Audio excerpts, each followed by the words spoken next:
આપ સર્વોને હેતપૂર્વક જય શ્રી સ્વામિનારાયણ।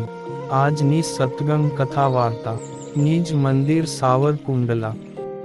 આજની સત્સંગ કથા વાર્તામાં આપણે શ્રીમદ સત્સંગી જીવનની કથા સાંભળશું। અધ્યાય 35।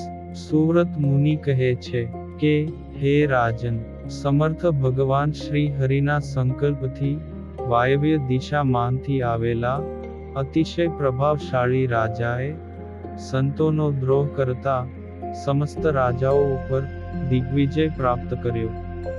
શ્રી હરિના સંતોનું રક્ષણ કરવાથી તે રાજાનું તેજ વૃદ્ધિ પામ્યું અને સંતોનો દ્રોહ કરતા આસુરી લોકોનું સુકૃત વિનાશ પામ્યું।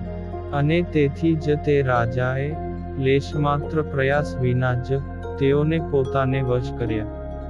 સંતોનો દ્રોહ કરવાથી આસુરી રાજાઓનું રાજ્ય વિનષ્ટ થયું, તેમની શોભાલક્ષ્મી નાશ પામી, તેમના બંધુ અને મિત્રો વિનાશ પામ્યા, તેમને જગતમાં રહેવા જેવું કોઈ સ્થાન ન રહ્યું। તેથી ધરતીના કોઈ ઠેકાણે સંતાઈને રહેવા લાગ્યા। સંત તથા અસંતના લક્ષણને જાણતા તે રાજાએ શ્રી હરિના આશ્રિત સાધુ સિવાયના ગુરુઓને યોગ્ય દંડ કર્યો, કે જે ગુરુઓ કેવળ દંભ કરતા તેમજ વિષયમાં જ આસક્તિ રાખતા હતા।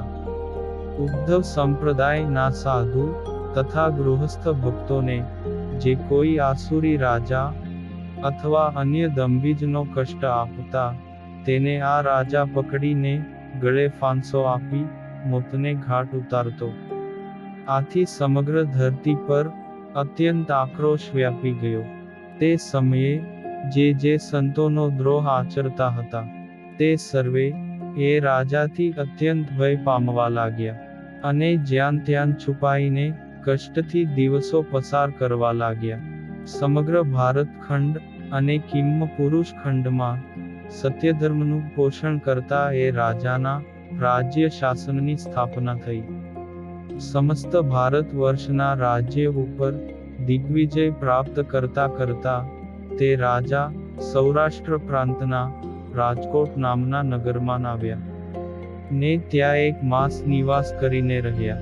શ્રી હરિના આશ્રિત ભક્તજનોનું રક્ષણ કરવાથી પોતાની રાજ્ય સમૃદ્ધિ વૃદ્ધિ પામી છે એ પ્રમાણે પોતાના અંતરમાં તે રાજા જાણતા હતા અને તેથી જ તેના અંતરમાં શ્રી હરિના દર્શન કરવાની ઉત્કંઠા જાગૃત થઈ અને તેથી સંદેશા વાહક દૂતને શ્રી હરિની પાસે સમાચાર લઈને મોકલ્યો। રાજાએ મોકલેલો દૂત તત્કાળ ગઢપુર આવ્યો ને શ્રી હરિના ચરણોમાં પ્રણામ કર્યા તથા ગવર્નર રાજાની વિનંતીના વચનોનું સ્વસ્થપણે શ્રી હરિની આગળ નિવેદન કરવા લાગ્યો કે, હે સ્વામી, મહાપ્રભાવશાળી ગવર્નર સરકારનો હું રાજદૂત છું। તે ગવર્નર હાલ રાજકોટ નગરમાં બિરાજે છે। અનેક રાજા મહારાજાઓ તેની સેવા કરી રહ્યા છે। આપના પ્રતાપથી દશે દિશાઓમાં એમણે વિજય પ્રાપ્ત કર્યો છે। અત્યારે તે મુંબઈ નગર જવા ઈચ્છે છે અને આપના દર્શનની અંતરમાં અતિશય ઉત્કંઠા ધરાવે છે। હે વર્ણિન્દ્ર, જો આપની આજ્ઞા હોય તો તે અહીં જ આપની સમીપે પધારે અથવા આપ સ્વયં રાજકોટ નગર પધારો અને આપનું મંગળકારી દર્શન આપો। આપ સ્વતંત્ર છો, તેથી આ બાબતમાં આપની ઈચ્છા અનુસાર નિર્ણય લઈ શકો છો। પૃથ્વી પર એમના રાજ્યમાં કોઈ પણ સ્થળે આપના આશ્રિત વર્ગને હવે દુર્જન પુરુષો થકી કોઈ પણ પ્રકારનો ભય રહ્યો નથી, તેમ તમે જાણો। હે સ્વામી, આ વિશે આપના અંતરમાં જે પ્રકારે ઈચ્છા વર્તતી હોય તે પ્રમાણે મને જણાવો। આ પ્રકારનું દૂતનું વચન સાંભળીને પ્રસન્ન થયેલા ભગવાન શ્રી હરિ કહેવા લાગ્યા કે, હે રાજદૂત, આપના મહારાજાનું મંગળ થાઓ, કારણ કે સત અસતના વિવેકને જાણતા તે રાજાએ અમારા સાધુઓનું દુર્જનો થકી રક્ષણ કર્યું છે. પૃથ્વી પર અત્યારે આવો ધાર્મિક મહારાજા મળવો મહાદુર્લભ છે. તેથી હું સ્વયં તેમની સમીપે જ પધારીશ. આ પ્રમાણે કહીને ભગવાન શ્રી હરિએ રાજદૂતને ભોજન કરાવ્યું અને ફરી કહેવા લાગ્યા કે, હે રાજદૂત, તમે આજના દિવસે જ પ્રયાણ કરો ને ગવર્નરને મારા આગમનના શુભ સમાચાર જણાવો. આ પ્રમાણે ભગવાન શ્રી હરિએ કહ્યું. તેથી રાજદૂત શુભ સંદેશો લઈને ગવર્નર સમીપે આવ્યો ને શ્રી હરિએ જે પ્રમાણે કહ્યું હતું તે યથાર્થપણે કહી સંભળાવ્યું. રાજદૂતના વચનો સાંભળીને પ્રસન્ન થયેલા ગવર્નર પોતાના સેવકોને ઉદ્દેશીને કહેવા લાગ્યા કે ભગવાન શ્રી હરિ આજ અથવા કાલ અહીં પધારશે અને જ્યારે તેમનું શુભ આગમન થાય ત્યારે હું જો કોઈ એકાંત સ્થળમાં હોઉં તો પણ મને તેમના આવ્યાના સમાચાર આપવા. આ પ્રમાણે પોતાના અનુચરોને આદેશ આપીને શ્રી હરિની પૂજા કરવાની સામગ્રી ભેળી કરીને હર્ષપૂર્વક તેમના આગમનની પ્રતીક્ષા કરવા લાગ્યા. ધરતી પર પ્રખ્યાત પ્રતાપશાળી ભગવાન શ્રી હરિ પણ ગવર્નરના આમંત્રણને માન આપીને કેટલાક પાર્ષદો, સેવકો અને સાધુ બ્રહ્મચારીઓની સાથે સુંદર શિબિકામાં બેસીને બીજે જ દિવસે રાજકોટ નગર પ્રત્યે જવા માટે રવાના થયા. માર્ગને વિશે હજારો મનુષ્યો પોતપોતાના કાર્યનો ત્યાગ કરીને કલ્યાણ મૂર્તિ શ્રી હરિની પાછળ પાછળ ચાલતા હતા.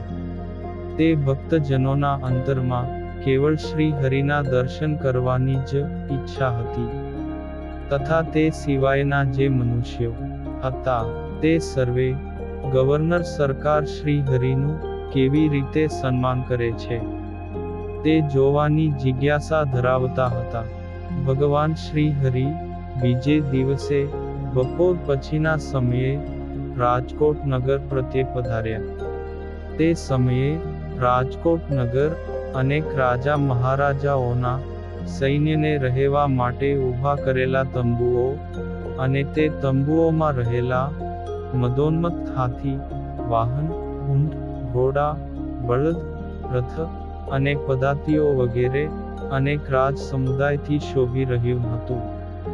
દૂર દૂરથી મનુષ્યોના મુખેથી થતો શ્રી હરિના નામનો જય ઘોષ સાંભળીને રાજ સૈનિકો અને નગરવાસી જનોના કાન ચમક્યા અને પોતાના આસન, ભોજન અને શય્યાનો ત્યાગ કરીને શ્રી હરિના દર્શન કરવા માટે દોડવા લાગ્યા. તે અવસરે રાજ સેવકોએ ગવર્નરને શ્રી હરિના આગમનના શુભ સમાચાર આપ્યા. ભગવાન શ્રી હરિ પધાર્યા છે એવા સમાચાર સાંભળતાની સાથે જ અતિશય હર્ષ પામેલા ઉદાર બુદ્ધિમાન ગવર્નર પોતાના રાજ્ય વ્યવહારનો તત્કાળ ત્યાગ કરીને પગપાળા શ્રી હરિની સન્મુખ ચાલ્યા અને તેમની પાછળ પાછળ સમગ્ર રાજ્ય સમુદાય પણ ચાલવા લાગ્યો. શ્રી હરિને મળવાની આતુરતાથી ઉતાવળી ગતિએ ચાલતા ગવર્નરના શ્વાસોચ્છ્વાસની ગતિ પણ વધવા લાગી અને તેનાથી તેનું મુખ પણ પહોળું થવા લાગ્યું. તેમની આંખોમાંથી પ્રેમના અશ્રુઓ વહેતા હતા. આ પ્રકારે શ્રી હરિએ પોતાની સન્મુખ આવેલા રાજાને જોઈ શિબિકામાંથી નીચે ઉતરીને જેવા સન્મુખ પધારે છે તેવામાં તો ગવર્નર સરકાર શ્રી હરિના ચરણમાં પોતાનું મસ્તક ઝુકાવીને દંડવત પ્રણામ કરવા લાગ્યા. ભગવાન શ્રી હરિએ તેમને હર્ષપૂર્વક ઊભા કર્યા. ગવર્નર સરકાર પણ શ્રી હરિને લાંબા સમય સુધી બાથમાન લઈને મળ્યા. ત્યારબાદ બે હાથ જોડીને શ્રી હરિના મુખકમળ સામે દ્રષ્ટિ કરીને ઊભા રહ્યા. અતિશય હર્ષથી તેમના નેત્રોમાંથી અશ્રુઓ પડતા હતા અને પડતા અશ્રુ બિંદુઓની સાથે જાણે કે સત્પુરુષોના શત્રુઓનો ગર્વ ઉદ્યમ અને સુખનું પણ પતન થતું હોય તેમ લાગતું હતું. ત્યારબાદ બંનેને પરસ્પર કુશળ સમાચાર પૂછતા જોઈને સર્વે મનુષ્યો ભગવાન શ્રી હરિ અને રાજા જાણે કે જન્મો જન્મના ગાઢ મિત્ર હોય ને શું, આ પ્રમાણે માનવા લાગ્યા. ગવર્નર સરકારે શ્રી હરિના અનુચરોને ઉતારા કરાવ્યા અને શ્રી હરિનો હાથ પોતાના હાથથી ગ્રહણ કરીને પોતાની શિબિરમાં પધાર્યા. રાજકોટપુરમાં આવેલા અસુરાંશ રાજાઓ શ્રી હરિ ઉપર ઈર્ષાભાવ રાખતા હોવા છતાં આ દ્રશ્ય નિહાળીને વિસ્મય પામ્યા અને પોતાના મદ અને અભિમાનનો ત્યાગ કરીને શ્રી હરિને નમસ્કાર કરવા લાગ્યા. મહારાજાએ પોતાની સાથે લાવેલા મહામૂલ્યવાન રત્નજડિત રાજ સિંહાસન પર શ્રી હરિને પધરાવ્યા. ત્યારબાદ તેમના અનુયાયી સંત મંડળને પણ યથાયોગ્ય આસન પર બેસાડ્યા.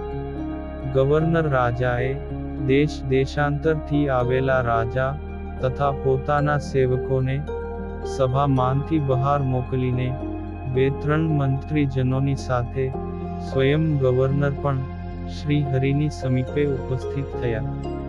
અનેક રાજાઓ અને શસ્ત્રધારી પોતાના રાજસેવકો ભય પામતા પામતા દૂર ઊભા હતા ને બારીના ગોખમાંથી શ્રી હરિના સાનિધ્યમાં મસ્તક નમાવી 2 હાથ જોડી બિરાજમાન થયેલા ગવર્નર રાજાને નિહાળી રહ્યા.